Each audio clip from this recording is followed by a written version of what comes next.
Extreme Patio Makeover on a budget DIY outdoor transformation ideas for small spaces. Hey friends, welcome back to Dream Room, the place where small spaces turn into big inspirations.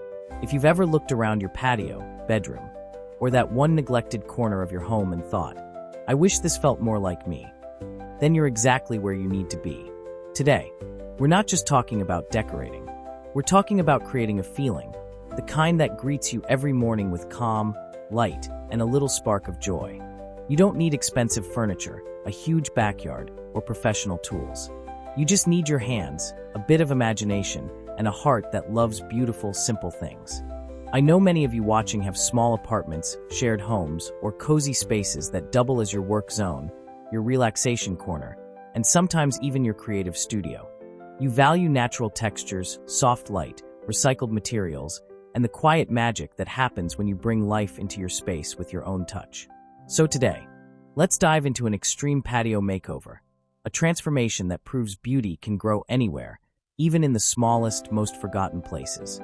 Before we begin, take a second to hit subscribe and join our Dream Room family, where every week we turn ordinary spaces into extraordinary stories. Part 1: Clearing the chaos. Making room for imagination. Every transformation begins with a single decision, the choice to see potential where others see clutter. When I first stepped out onto this patio, it looked like a storage corner that had given up on itself. Random chairs stacked in the shade, faded toys from last summer, and a layer of dust that seemed older than the fence.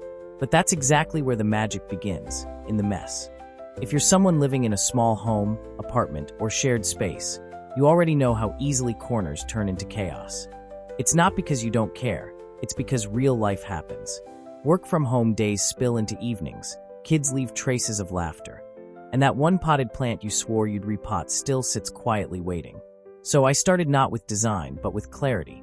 I cleared everything out, every chair, every pot, every forgotten cushion. Suddenly, I could see the space again. And that's my first piece of advice. Before you decorate, give yourself the gift of a blank canvas. If you don't have a pressure washer, use your garden hose on the strongest jet setting.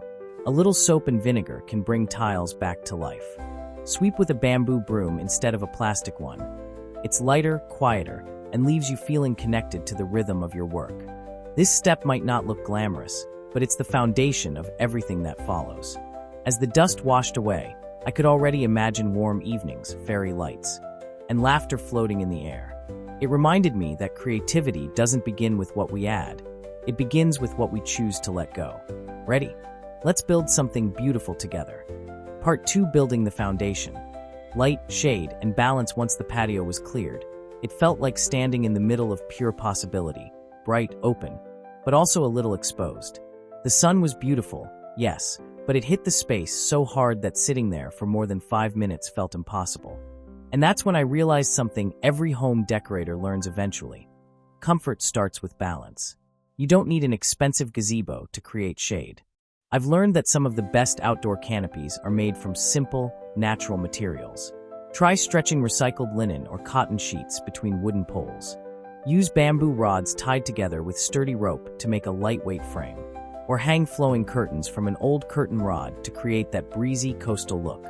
When the wind moves through them, it feels like the whole space is breathing.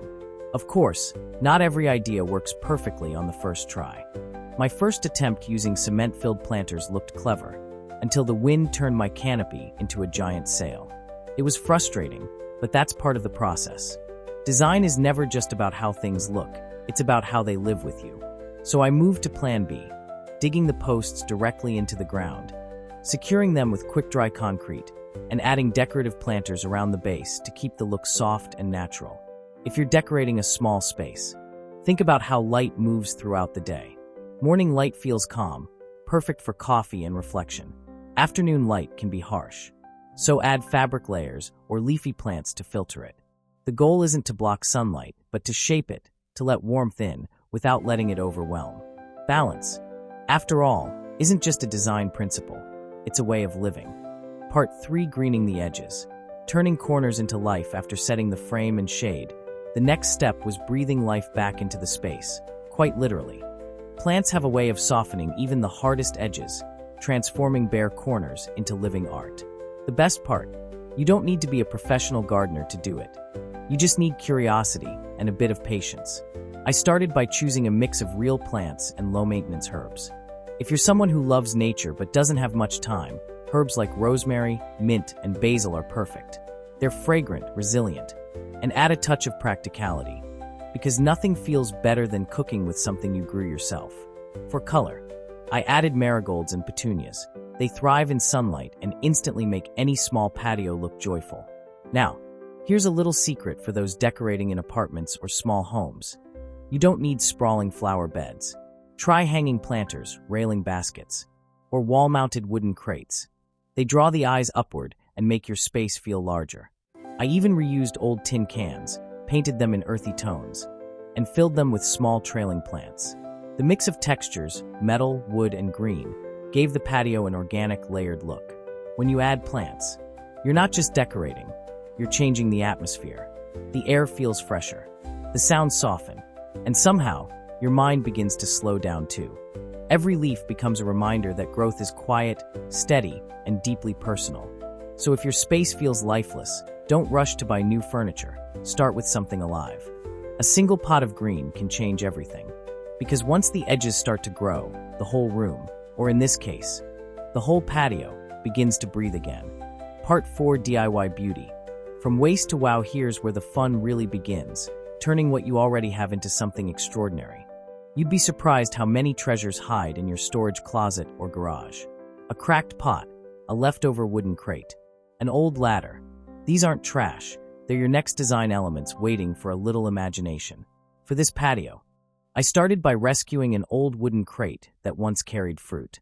With a quick sand, a coat of whitewash, and a set of wheels attached underneath, it became a rustic side table. The kind of piece that makes guests ask, "Where did you buy that?" And you get to smile and say, "I didn't. I made it." Upcycling isn't just about saving money, it's about storytelling. When you reuse old objects, your home begins to hold memories, not just things. I turned a broken terracotta pot into a candle holder, filled it with sand, and placed a wide candle in the center. The cracks, once flaws, now let the light leak through beautifully, a quiet reminder that imperfection can glow. For those with tiny spaces or apartments, think vertical. Hang an old wooden frame. Staple wire mesh inside it, and use clothespins to clip tiny potted plants. Or repurpose glass jars as lanterns. Just drop in a tea light and hang them with jute string. They'll cast warm patterns on your walls at night. What I love most about DIY decor is the freedom. There are no rules, no right or wrong, just your creativity. And the joy of seeing something ordinary become meaningful. When you build with your hands, you don't just change your space, you begin to change how you see the world around you. Every scrap becomes possibility, and every creation becomes a piece of your story. Part 5: Texture and Comfort. The hidden secret of cozy, once the structure and greenery were in place. It was time to add what truly makes a space feel like home: texture. You see, texture is the bridge between sight and touch. It's what makes your patio, your living room, or even your small home office feel alive and welcoming, not just arranged.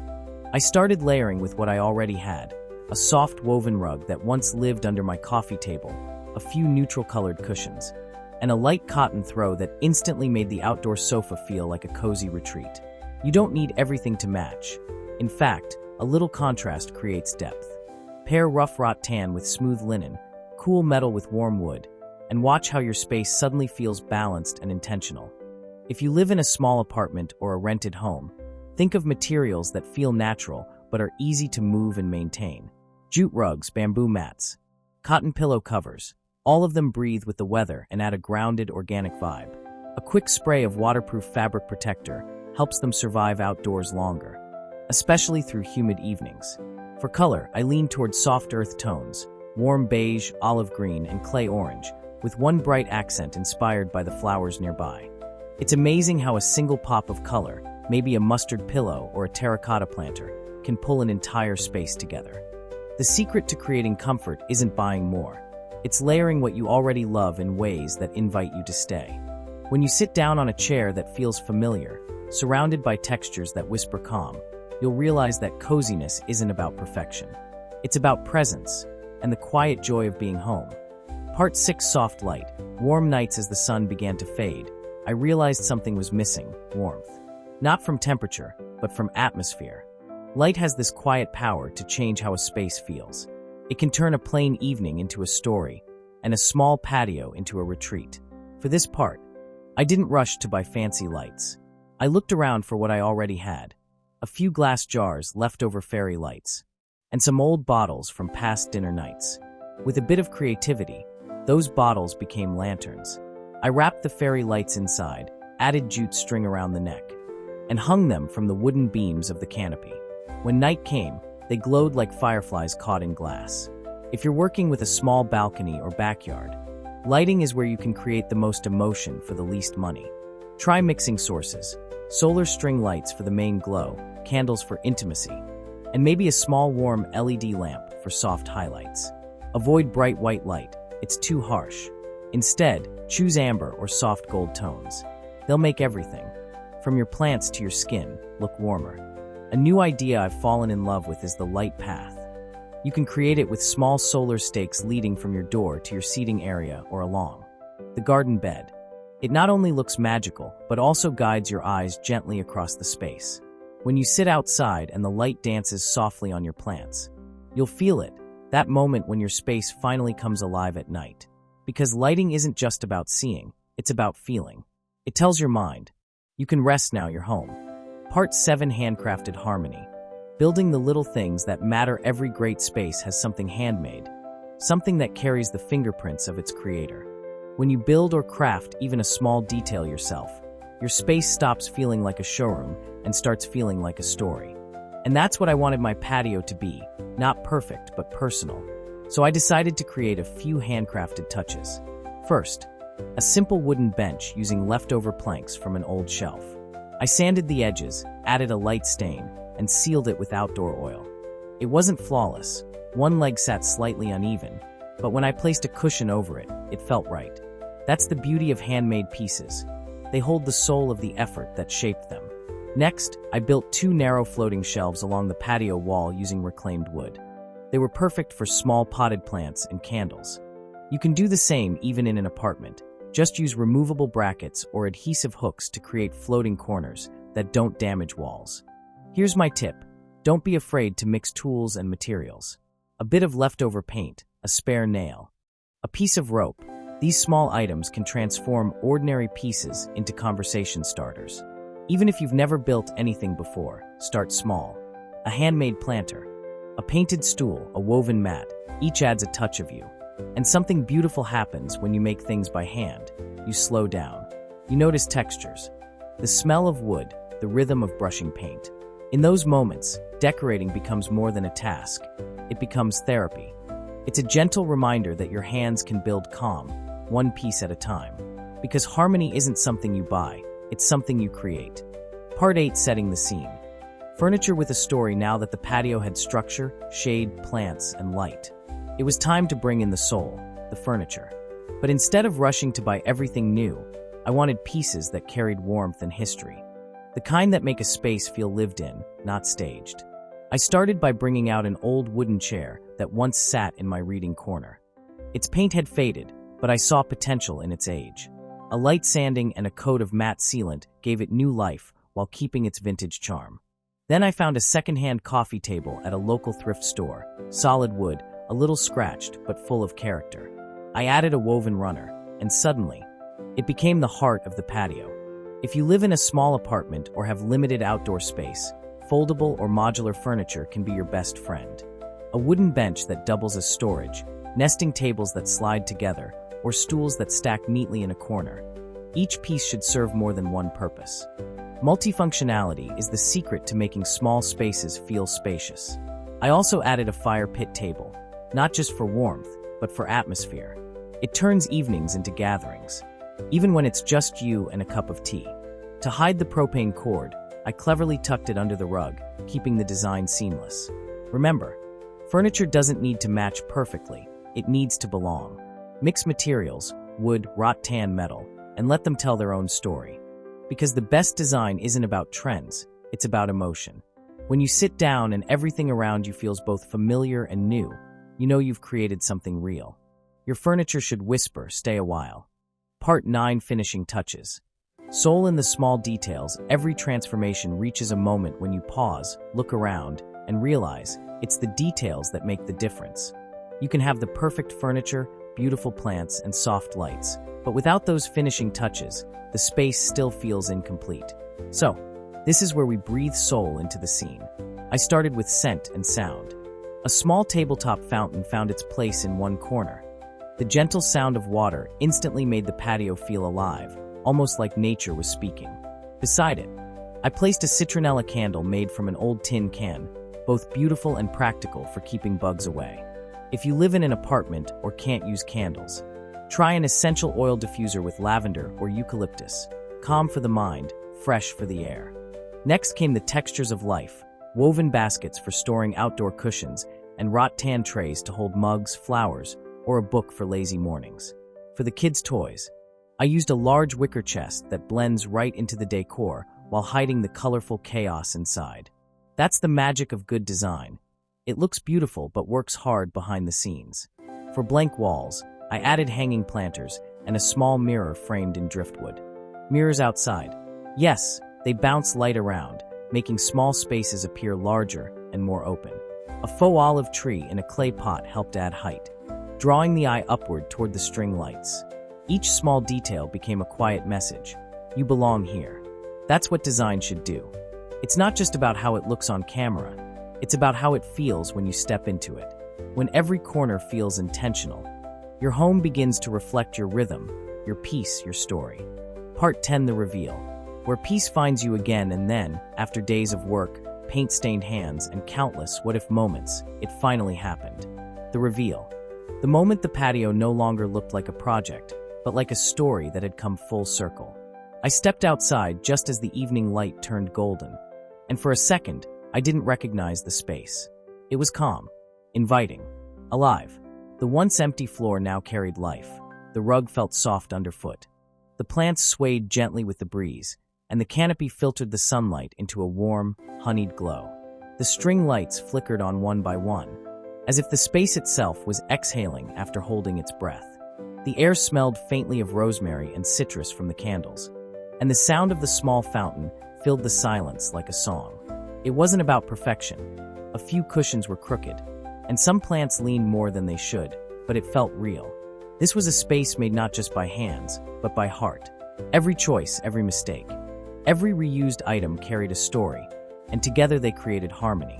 And as I sat down with a cup of tea, I thought about all of you, the dreamers, the makers, the ones who look at small spaces and see possibility instead of limits. Whether it's your bedroom, your tiny office, or your balcony, transformation starts the moment you decide to care. Because home isn't defined by square footage or perfect symmetry, it's defined by emotion.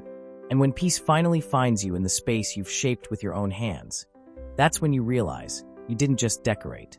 You created belonging.